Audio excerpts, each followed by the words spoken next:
Okay, I had another update that was supposed to go before this, but I haven't actually worked on it yet. So far, with my Copart flood ram project that that I'm on right now. Currently, I am pulling the interior. One, to clean up. It doesn't look like it was salt that was in mine. It looks more like it was mud and dirt, because I'm not getting any salt damage. I'm just getting corrosion from actual just water. Um, I'm not getting anything that's actually rust. I'm just getting corrosion. Um, I'm pulling, so far I pulled the front seats, the center console, pieces of the dash. Um, I gotta get the rear out, then I can pull the inner boxes, and then I can then pull the carpet. And the reason I'm doing this is, one, to clean the carpet. It's to clean the carpet, and two, the wire harness is coming. The wire harness is coming today. Sometime this morning through FedEx. The wire harness I bought to replace on this truck, it says it's dash and body. From what I saw, I think it goes to the actual floor that goes into the rest of the interior of the truck as well. I'm not sure. I don't know. I won't know until it gets here. I do know that the part that I needed is going to be underneath the carpet that's going to be replaced. So that's got to come up anyway. But that's that trim. Okay. But so far, as an update, I've got all computers replaced. On this particular truck, the ECM, the TCM, and the something CMLs, the ECU obviously, are all in one computer box. So that's been replaced. The body control module that sends power everywhere inside of the truck has been replaced. The fuse box, or the TIPM, has been replaced. So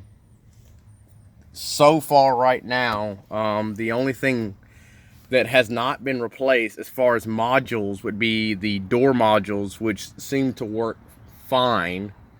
I have no corrosion. Like, here's one of the connectors. I don't know if I can pop it out. I can. One of the connectors are here, and it's fine. I've checked power and everything in it. I'm wondering if the police are going to come back because I'm pulling the interior out of a vehicle. But I have to check the body control module here. I've got to do that. I've got to. I'm not gonna unplug anything else as far as to the dash until the harness gets here, till I know for a fact the harness that I'm getting is that one and it's the right one. But the carpet has to come out anyway to be cleaned, and the seats have to come out to be cleaned, which the seats weren't that bad actually. But that's got to come out. What else? The rear seats have got to come out. That's coming out next. So that means all of my interior parts that I put in the back seat to work on the electrical issues that I was having have to now come out. I'm trying to think. I'm probably going to put them in the back of the Pathfinder and then put them back in here once I get the floor cleaned out. But I have to get this cleaned out. Removing the interior of the Ram, at least the seats wise, is pretty straightforward. The only thing I do not like about it is that the center console bolts to the passenger seat. At least it's not like the older Rams where the center console was bolted to both seats and the floor. The seat belt for the center console is still attached to the passenger side one though, but that's what we are. That's where we're at. I'll upload again later because this won't be an edited one. I guess since none of them will be edited that I'm doing today, since I'm working on the truck today, I guess I'll have multiple updates for today. I did put some never sees on the floor bolts that go into the frame, to, while the seats are out, to actually get in there and basically help with what rust that's in it, and then they're going to get Loctite on them after the fact. There was only one bolt in particular that I had issues with, and it was that one, and that's one of the reasons I got never sees in it. It's because the bottom of that bolt sticks out through the floor. So if this truck came from, let's say, up north in the Salt Belt, I wouldn't have purchased this truck, because that bolt would have been hellifying to get to. But one of the reasons that vehicles get water inside of them in the first place, other than them not being a watertight to begin with, is that a lot of the floor bolts that hold stuff in actually go outside of the vehicle. So I don't know if I've actually shown the truck. Well, I don't think I have yet. I haven't shown the truck yet. So I will basically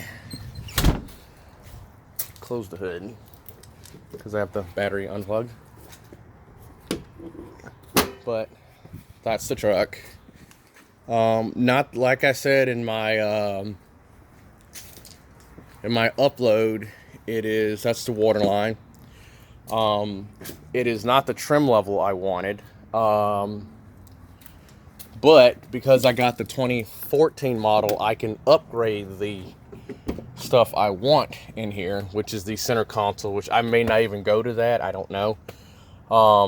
The center console, I do have the instrument cluster. I do have that. I did already get that. That was the very first thing I got. I do have that. Once I get the electrical done, I'll program that to the program the computer to that, or program that to the computer, whichever way it works on the CAN buses. And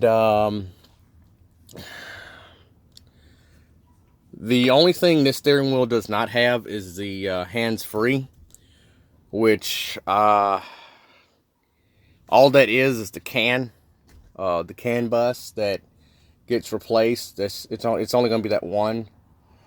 I may do that later on, which I probably will, but right now I'm just trying to get it going. So far it's been fun. I mean, I haven't had any serious issues. I mean, the electrical issues so far have been taken care of, as far as the truck not sending power where it's supposed to go with the body control module and the TIPM. Both the TIPM and the power control module are not from a used vehicle. They are brand new, with my VIN from the Dodge dealership. The only thing that the BCM, or the body control module, is having an issue with is it doesn't know if all of the features in the truck are on the truck. So that's the only code. Well, it's not even a check engine light code. It's a U. Is it a U code? I think it's a U code. I can't remember. But that's the only thing it's throwing.